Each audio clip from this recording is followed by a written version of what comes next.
खेड जिल्हा परिषद मतदारसंघातील राष्ट्रवादी काँग्रेस पक्षाचे जिल्हा परिषद उमेदवार अधिकृत उमेदवार कामेश दिलीपराव कांबळे, त्याचबरोबर क्षेत्रपावली गणातून राष्ट्रवादीच्या पंचायत समितीच्या उमेदवार राणी अजय पवार या दोन्ही राष्ट्रवादी चिन्हाच्या ह्याच्यावर घड्याळ या चिन्हाच्या ह्याच्यावर अधिकृत उमेदवार या ठिकाणी उभे आहेत.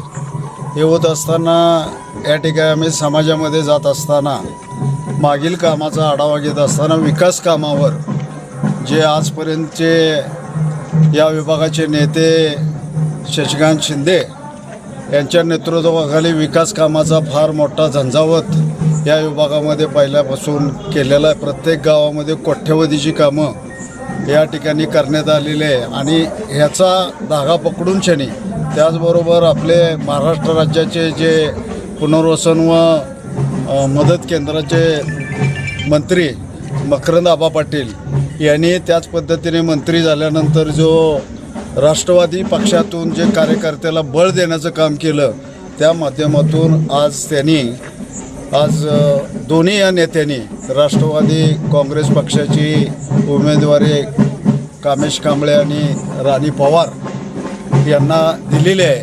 उद्या सामोरे जात असताना आज ज्या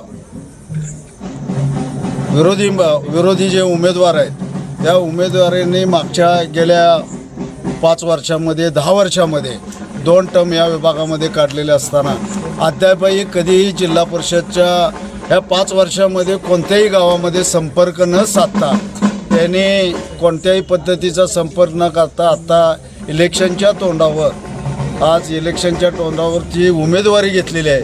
आणि तसं बघायला गेलं तर ज्या सुरुवातीला भूमिपुत्र म्हणून त्यांनी जे विधानसभेला वल्गना करत होते आणि त्या वल्गनाला उत्तर माझं स्पष्टपणे आज भूमिपुत्र कोण आहे, दिलीप म्हणजे कामेश कांबळे हे भूमिपुत्र आहेत, त्याचबरोबर राणी पवार ही भूमिपुत्र आहेत. म्हणजे ह्या पद्धतीनं कामेश कांबळेंच्या बाबत जे वेगळ्या पद्धतीची वल्गना केली जाते, परंतु विकास ज्या सत्तेमध्ये कधी म्हणजे सत्तेमध्ये नसताना परंतु स्वतः कामेश कांबळे यांनी मकरंद आबा पाटील असतील किंवा शशिकांत शिंदे असतील यांनी एखाद्या जबाबदारीने एखाद्या विकास कामाबद्दल एखाद्या गावामध्ये सांगितलं तर त्या ठिकाणी पुढं उंचीने काम करणारा आणि प्रशासनामधला अभ्यास असणारा असा उमेदवार आहे.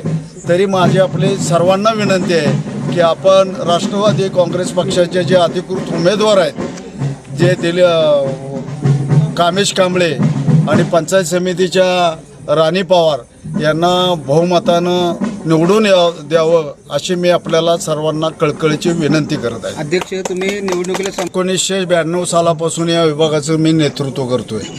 स्वर्गीय भाऊसाहेब महाराज अभयसिंहराजे भोसले यांच्या नेतृत्वाखाली मी 92 सालापासून सलग 10 वर्ष उपसभापती म्हणून या विभागामध्ये काम केलेलं आहे. विकास हा समाजामध्ये समाजामध्ये विकासाचा ध्यास म्हणजे पहिल्यापासून आम्ही विकासाच्या ह्याच्यावरच आज समाजामध्ये मतं मागत आहोत.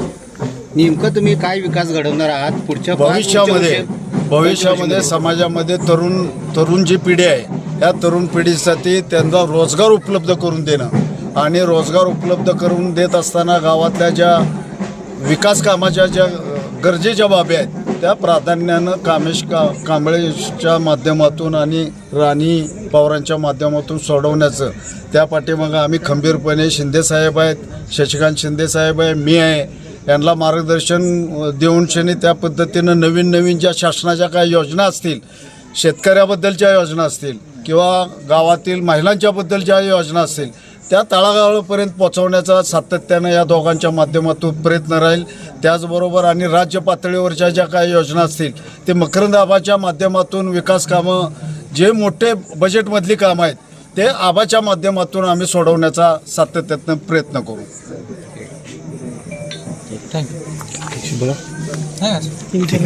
आता या कृष्णा विभागामध्ये पहिलं खेड वसाहत गाव होतं.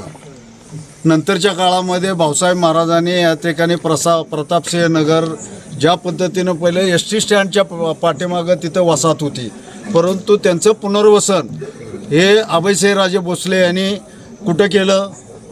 प्रतापसिंह नगरमध्ये केलं. आज तुम्हाला पाहिलं असेल की शहरालगतचा भाग आहे, तो शहरालगतचा ज्या पद्धतीनं वसाहत वाढत चाललेली आहे, नोकरीच्या माध्यमातून असेल, व्यवसायाच्या माध्यमातून, तसं पाहायला गेलं तर कामेश कांबळेंची ही तिसरी पिढी की इथं कार्यरत आहे.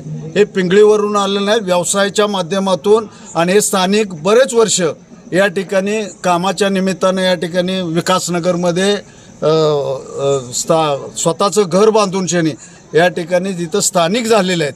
हे बाहेरचे उपरे उमेदवार नाहीत किंवा बाहेरून आलेले उमेदवार नाही, ह्यांचं हक्काचं मतदान या ठिकाणी आहे, स्वतःचं मतदान आहे.